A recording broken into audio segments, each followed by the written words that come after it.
Welcome to the Agent Leader Podcast. My name is Brent Kelly, your host. Thanks so much for joining me on this episode. And we have a great episode scheduled for today. I have a great guest who I'll introduce in just about a minute or so. She will blow you away. No pressure guest who I'll introduce shortly.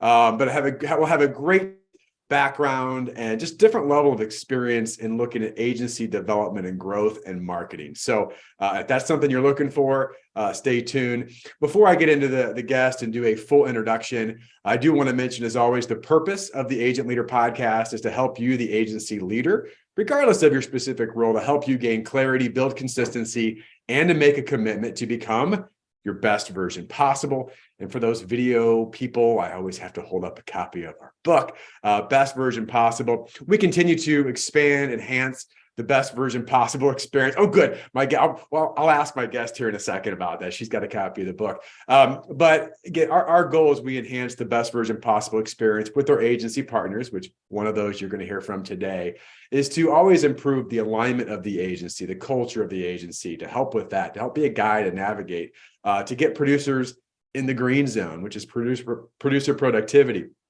to retain and replicate your best clients, and to help install a playbook that your agency can use, can be repeatable and effective. Another thing that our agency guest, I don't know if she'll talk about it today or not, but it's something they've done in their agency as well. So I do want to introduce formally our guest today, Mary Savage, who is Director of Marketing at the UNICO Group, based in the great state of Nebraska. And depending on when this gets released, we've had a few of our wonderful UNICO partners with us. Why? Because they got a lot of great people that can share some great knowledge with you, the agency leaders. So, Mary, welcome to the Agent Leader Podcast.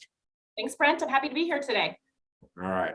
Well, Mary's got many, many skills, and we'll get to some of them, but we're not going to get to all of them because some of them probably, we're not going to discuss on the podcast. But Mary's multifaceted. And I was very excited to get Mary on. She's very involved, obviously, in different ways at UNICO and marketing, but well even beyond what I would think many people think of marketing from that perspective. And I was actually talking to you, Mary, before we were having a conversation before we started recording. I said, you're not directly in sales, but you're always directly in sales. And so I want to talk a little bit about that. And maybe if you could just expand on what you do at UNICO, your role, how it's involved. Obviously, you're a top 100 agency, your best practice agencies. You guys do things really, really well.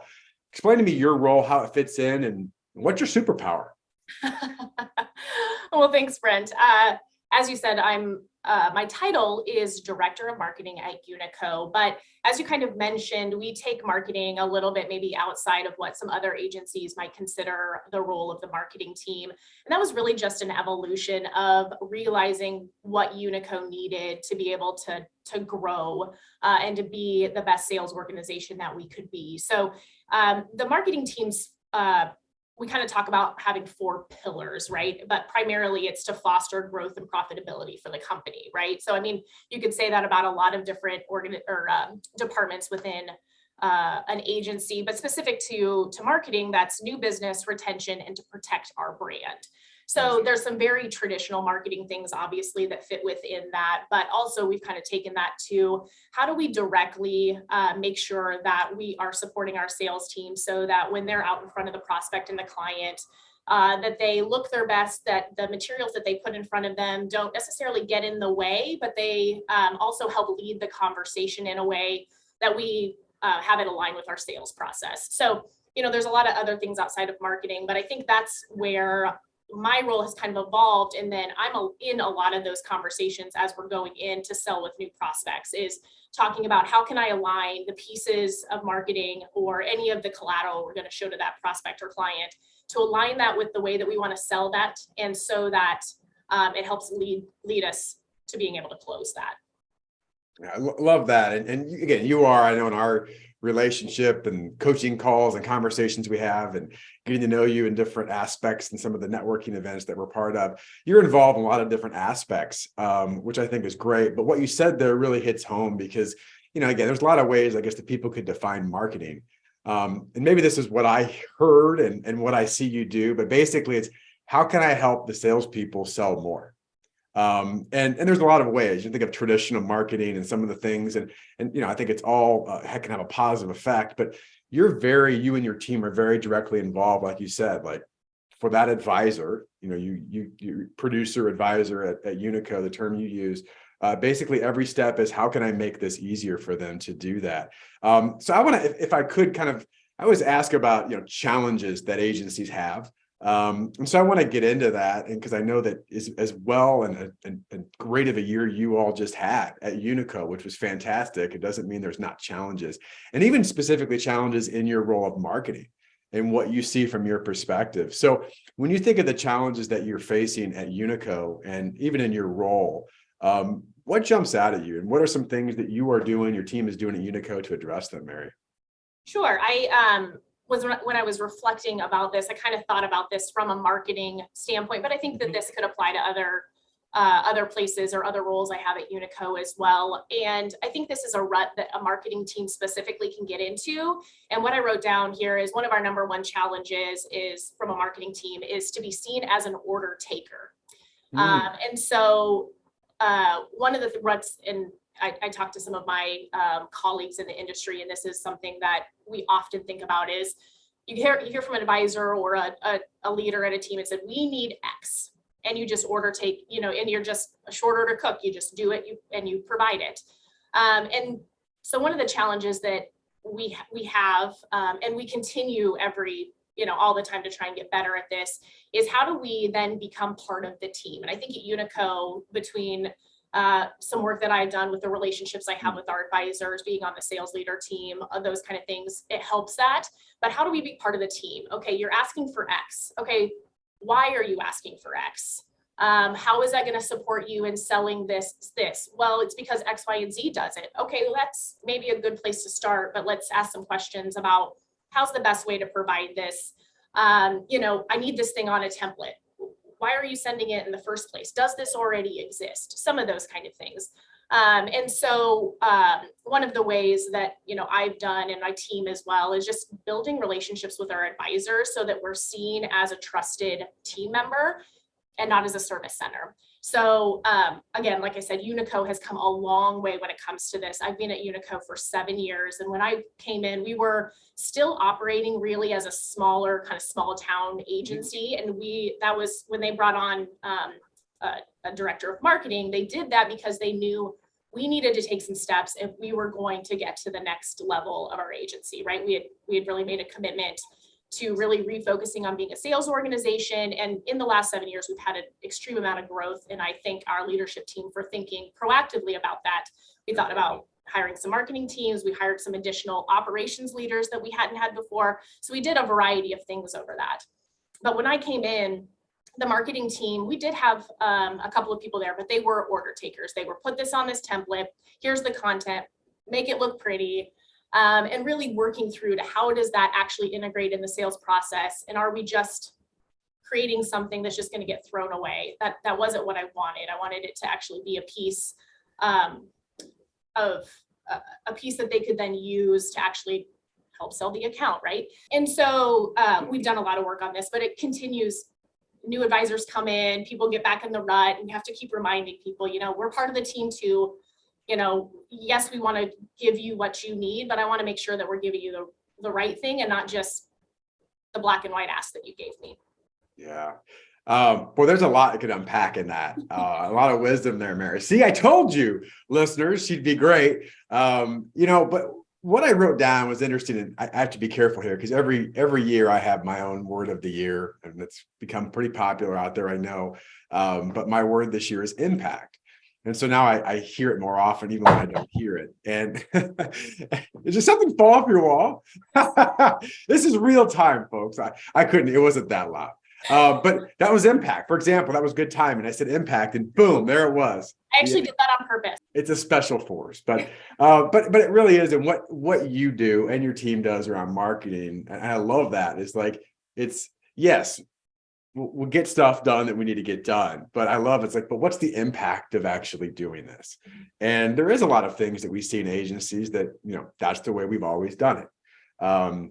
Whether it worked or not, I don't know. That's the way we've always done it. And I love that you and your team have challenged the advisors and challenged leadership to say, listen, why are we doing this? Which seems like a pretty innocent question. I've got a 5-year-old at home and I still get that. Why? And there are times as a parent that you're like, well, just because, right? And then you realize if you're really being honest with yourself, you're like, why am I doing that? It actually doesn't make any sense. That doesn't do anything. So I think what I love about that, Mary, and you guys as a sales organization you really brought that as part of the culture to question yourself, to challenge each other internally, not just to be difficult. And by the way, I do know very well your team at UNICO likes to give each other a hard time. That's good. That's fun. All right. In the right way. But part of that too is because you want to get better. Yes. And to get better, we've got to challenge each other. Well, tell me why you're doing that. Does that make sense to me? And if you can explain it, great. Maybe I missed it. But it comes back to this idea of, just doing a bunch of tactics without strategy is a bunch of noise sometimes. And so I love that you as a sales organization are doing that. And also the relationship we talk about as Sitkins of appreciation and respect and trust goes a long way into that. So anything else that you want to add to that dynamics? I think it was a really important point you brought up. No, just bringing it back to that relationship is, I think insurance is about relationships. Yep. And although my client is probably the advisor versus my client being, the external client, it's all about relationships when it comes to that as well. If I hadn't done some of the work to prove that I was going to do what I said I was going to do, and by taking the approach that I take towards some projects and ending with a good product at the end, if I hadn't proven myself along the way, it's easy to say if you just walk in a room and be like, I'm just going to ask why. Well, that didn't work as well early on as it does now. Sure. Yep. Specifically. And that's because I have a personal relationship with most of these advisors. We've created some trust. They know I'm part of the team, all of those things. That's a great point. Right. Come in. Why? Because be quiet, right? You just got here. So you do have to earn that, earn the right. And it is about the relationship. And it's interesting because there's a lot of sales within a sale. And, we've said before, there's 2 sales, a sale to the underwriter, the sale to the client. I actually think there's probably 3 or 4. I think there's the sale for an advisor or producer individually. Do you really believe in what you're doing and why you're doing it? There's that internal thing. Then there's the team dynamic. And let's face it, our best agency performers like UNICO, they embrace that. It's team selling, whether it's a cross-selling or it's internal selling with, the account managers, the account executives and marketing team. It's this idea that, hey, do we all buy into this? There's a sale to be made there. And some of it's just a sale of an idea or the sale of the relationship along the way that, hey, I trust enough to value your opinion to help push me further in this. And I tell you what, when you get those things going, and then of course the underwriter and then the client, the client part becomes, I don't want to say the easy part because it's not easy, but the other stuff done right can make it much easier. So I think that's really impactful. All right. So I talked about the challenges. You guys have had a great year. Let's flip it to the successes. And again, from your vantage point, and I'm curious of whether it's the past year, recently, I mean, you can go wherever you want in this, Mary, but what would be a success or two or a success you would highlight? Why did it work? And what are you doing at UNICO to replicate that success? So maybe this is my personality, but I couldn't think of one thing that I wanted to share with you today, Brent. But when I kept thinking about this question, I thought, really, I think one of the successes that I've tried to embrace, as well as other leaders here, is just the mindset of continual improvement, right? So talked a little bit earlier about when I originally came on at UNICO, the leaders had made some efforts to put some things into place so that we could improve. I've continued to work with our teams on how we can continue to push the envelope so that we're a better marketing team for UNICO. And I just think about all those mini successes along the way and how they just eventually, you start looking back and you go, wow, we've come a long way. We've made a lot of growth. I've had a lot of personal growth. My team is bigger than it was before. Our advisors are more successful. They've got better new business and retention numbers than they have before. Just kind of impacts. And you and I were talking a little bit earlier before we were recording, but I'm into weightlifting and into running. So I kind of thought I'm bringing it back to those 2 things. And I think about every day I get in the gym or every day I get out on the road, and you do a little bit more to potentially make yourself a little bit better. And it's not in that one run or that one lift that you all of a sudden you're like, oh man, I am now going to be able to know, my max is now up 10, 15 more than it was. But every day you show up, you do a little bit more. And then you go to compete and you realize, oh, all of that work counted, right? So I compete in powerlifting, every time I go out and I am able to increase the max that I'm able to compete there, I go, all those little things I did, right? Every time I go out and run a half marathon and my time is, in the place that I had as a goal, I'm like, all those little things I did met that. So as I look back, is just continuing to think all those little successes along the way, all those little wins. I look back and like, man, we made a big impact. Is just to continue that same thing. It's every day, just do the best. Question myself as well. Am I doing all of the right things? And not to get myself in that rut that I ask our advisors not to get in, which is, well, we've always done it. And just to continue to improve it that way. Well, I mean, it's just, again, and knowing you and some of the stuff we talk about doesn't surprise me, but it is, it's one of those things I heard years ago. Is it about goals or growth? And I think the answer should be probably both. But, I heard this years ago. It's like, if you focus on goals, but not growth, you may or may not hit your goals. But if you focus on growth, like continual growth, intentional growth, you'll hit your goals. And guess what? You'll just keep growing because you're always looking for a slight edge, a way that I can improve something a little bit. And I love your analogy with, obviously if you can add another 2.5 pounds on the end of the bar or take off another 5 seconds on that time, right? I mean, you're seeing some of that, but those are steps. And by the way, I mean, this is me just thinking here out loud on this. In that whole process, like I'll ask you this, how often do you compete? And again, maybe it's a half marathon, maybe depend, but like on average, like how far apart are the events? Yeah, I try and compete in something about once a quarter. So Okay. every 3 to 4 months, I've got some sort of goal in mind that I like to have. I have like you said, talking goals. Like I like to have something that I'm training for. Yep. A reason to get in the gym. Sometimes the reason to get in the gym is just to, block out what happened during the day, but a lot of times it's for a goal. Yeah.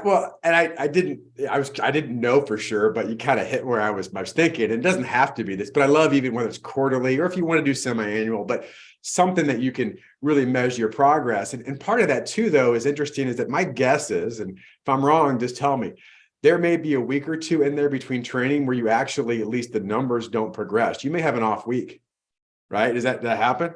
All the time. Sure. Right. So part of that, just like in the insurance business, like you got 90-day metrics or semi-annual or annual goals, what too often happens is you have a bad week. And so instead of saying, okay, what did I learn from that and how can I get back on?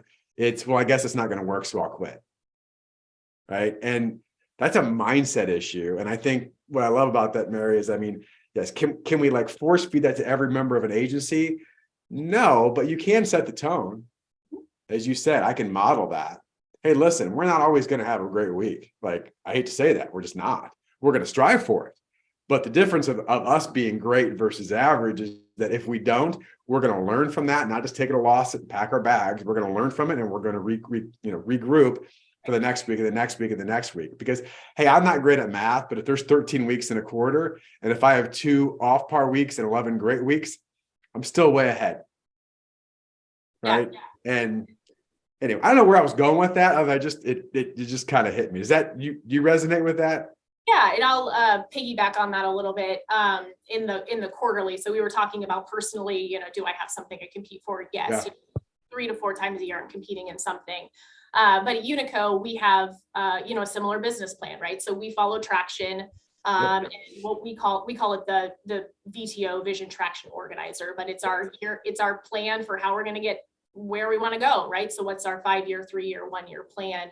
And then as departments and as individuals, we then break that up into quarterly goals to help meet those. So, that's what it is. It's just kind of like incremental. It's like, what as a marketing team or what as Mary as an individual contributor, what can I do to hit those metrics for UNICO? Yeah. And obviously, I'm familiar with working with you in traction, and we're familiar with traction at Sitkins as well. And we look at in our coaching relationships, we look at things in 90 days, and you guys already have that set up to a degree. And what I love about it, and again, it just seems simplistic, and it gets simple but not easy, is that you can identify what we're trying to achieve and say, listen, what are the 2 or 3 core behaviors or things that must be done on a progression ongoing? And so, for a lot of people, we get one of the pitfalls I see in performance or results is not that they're not doing enough things. It's the fact they may be doing too many things that are sporadic, saying, listen, let's just filter down. 90 days, our goal is this. This is our big rock, right? This is our rock. So these are the 2 or 3 things that I have to do on an ongoing basis, and just keep chugging away and stay focused on that. So I think that's really, really good information there, Mary. All right, this is a bit of a selfish question when I ask members, but heck, it's my podcast. I can do what I want. So you have been with Sitkins for a while now and working with us. And I know I do find this interesting because there's a lot of different, we were joking before we were recording about all the different acronyms and things that we talk about, right? And there are some things that we do with agencies, we want to make an impact, back to that word, certainly. But there's certain things that some agencies really engage with and take deeper than others, which is great. So I'm curious from you, what do you see that UNICO's taken from our relationship? How has that benefited UNICO? And, give me an overview of that. Yeah.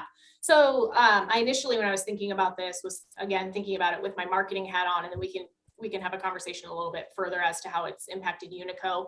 But specifically for me, as I have gotten involved with your group and attended your sessions and trainings, the aha moment I had was with the Risk Concierge Program. And that kind of that ties back to marketing. Is for years we talked about this, right? I'd been asking the why. How do we make sure that our marketing is really in line with the way that we're selling and we are continuing our relationship with our current clients, and hadn't done it as well as I wanted to. And I think everybody could say that. I started digging into how you guys approach the Risk Concierge program and how you think through the stages and all of those sort of things. And I had an aha moment about how this would look at UNICO, and really started then kind of just penciling it out. And timing wise, the good, the bad, is it all kind of ahaed to me in the middle of COVID. And the marketing team specifically had time on our hands that we had not had before to really dig deep on how to put all the pieces together. So as I kind of thought through, okay, here's the theory that Sitkins has. How does this fit at UNICO? How does this look based on what I know about our best advisors and why they're successful? And just kind of started putting the pieces together, put our marketing plus some additional pieces in there, really put it together. And what at UNICO we call it the Ascent program. We're elevating your experience or taking you to the top of your mountain, all the marketing words, but a big thanks to some additional team members for thinking through the creatives of that. And I kind of just had the vision of, okay, I know what I want this to look like at the end. Let's start putting it together. Right. But that really, once we got that, those marketing pieces to align with that, and then in our sales meetings, we started training on the process of what the stages look like through our unique selling system. Right. All of the things started clicking. Really, they did. We had been doing some really good things prior to that, but all of those things came together. We came out, and this also kind of like we all came out of COVID as well. And now we had some additional marketing to help sell virtually that we didn't have before. So everything really kind of came together, and that was my aha moment. We definitely want to continue to make some improvements on adhering to that program, and we all have places to learn, but when that came together, that was when I was like, Sitkins really was thankful for the trainings that I had received to get that one put together. Well, and you guys, I mean, I love that you guys did it, right? I mean, there's a lot of that that you could have tools and resources and things, and we love to provide those, but to take it and to kind of figure out how we're going to piece that together with our culture. And we're obviously very proud of Risk Concierge and the playbook that our private client members like UNICO have access to. But it's interesting of how agencies take it and piece it a little bit differently for your culture and your vision of things and how that works. And then I think it sounds so obvious, but it really is missed. I know you know this too, and being around in the agency world, is the preparation and training that goes around that. I mean, yes, I overuse sports analogies, but I know you're a sports fan, Mary. But I mean, it's simple as like, could you imagine your beloved Iowa State Cyclones having no offensive playbook? And I know you're gonna I don't know if you saw us play last year, but that was what was happening. I know that. I realized as I was saying that, I'm like, she's probably going to be like, well, maybe they didn't. But a college football team not having any offensive playbook, let alone then if they had one, not practicing around it. Right. I mean, and quite frankly, a lot of agencies, it's maybe there's a concept or an idea. We kind of sort of do this. Like we kind of sort of run this offense, and then once in a while we may talk about it or maybe do a little preparation. And then we can't figure out why we're not getting these great results.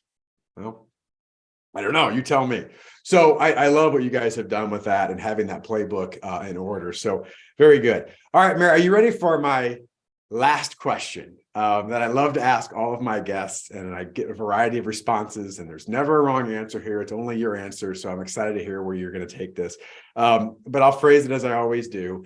I think we can learn so much from our own experiences. And, actually, as I'm recording this, I'll just say it because today's my birthday.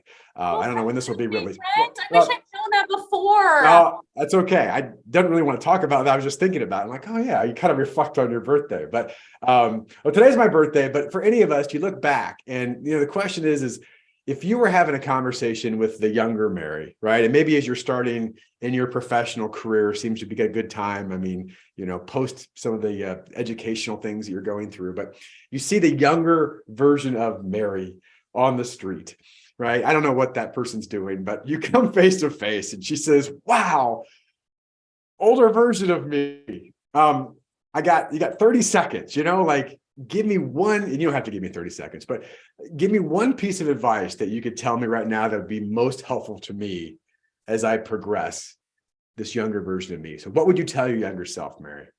I don't know if I would have listened to myself, to be honest. Maybe that's what I would have told myself to people. I even texted my sister about this because I was like, I don't know, what would I tell 21-year-old Mary, and she sent some joking things back and we had a giggle about it. But I think as I've gotten further into my career, one of the things that I wish I had done earlier was foster my professional relationships better. I think back to early in my career, I had the opportunity to meet just in the career that I was in, meet a lot of influential people in the area that I was working in. And I didn't realize how important knowing those people was going to be later in my career. And I've unfortunately kind of lost the connection to some of those people at this point. And so I don't think that, I could build on that like I wish I had. I wish I'd fostered those a little bit more and ask them more questions about how they got to where they are now. You know what I mean? I think, I've had some successes along the way and maybe I fumbled through it and got here. But, if somebody asked me that who was starting their career, I'm happy to answer all of the mistakes I made along the way or all the successes I had along the way. And I'm sure all of those individuals that I had connected with earlier in my career would have done the same for me. And I wish I had taken some of that wisdom with me instead of just not realizing what a gift that was. Yeah, that's really good. I don't think anybody's expressed it that way, and I love it. And first of all, I do agree. I laugh at myself when I think about that question because the younger version of me would probably be like, yeah, whatever, shut up, old man, But if you're listening to that, it is. I mean, there's such value in that because, and this is true, for the agency leaders listening, whether you. When I say a leader, maybe you're a producer getting your career started or you're plateaued or you're leading a team or whatever. You think about that and it's like the power, we know it's a relationship business and that's a bit cliche, but it's true. And you think about every opportunity of the relationship, even if it's just a quick moment to add value or to listen a little bit longer, to ask one more question, some of them may lead nowhere. But many of them could blossom into something really cool. And you don't even know when or where or how. I always tell people, it's like, I tell my daughter this. So she's about that age. She's 19. And, whether you're working at a job, like this is going to be my career and all that. I said, I know that, but you never know who's watching. You just don't know. Your greatest opportunity of your life could be someone that's sitting at a restaurant when you're a server. And it may not come back for 10 years later, but because of the impression you made that day, I don't know. I mean, it just could go so many different places. So I love that. So listen to Mary. Like I said, she's wise. She's strong. We learned about Mary. She's wise. She's strong. I will say this too, because you won't say this, is that you talk about respect and trust, like you have earned through relationships. And I think what you just said there, they tie together of the respect and trust at UNICO because of the things that you do. So I want to applaud you and give you kudos for that. So all the UNICO folk that are listening, you know that already, but you're a huge, just a huge resource in the insurance world. And we thank you for that. And thank you for being a guest today. Thanks, Brent. Any final things you want to say before we wrap up? You can cut this if you want, but Iowa State plays Kansas this weekend, and I'm a huge basketball fan, and that's a big game. So this is probably going to go past that, but go Cyclones.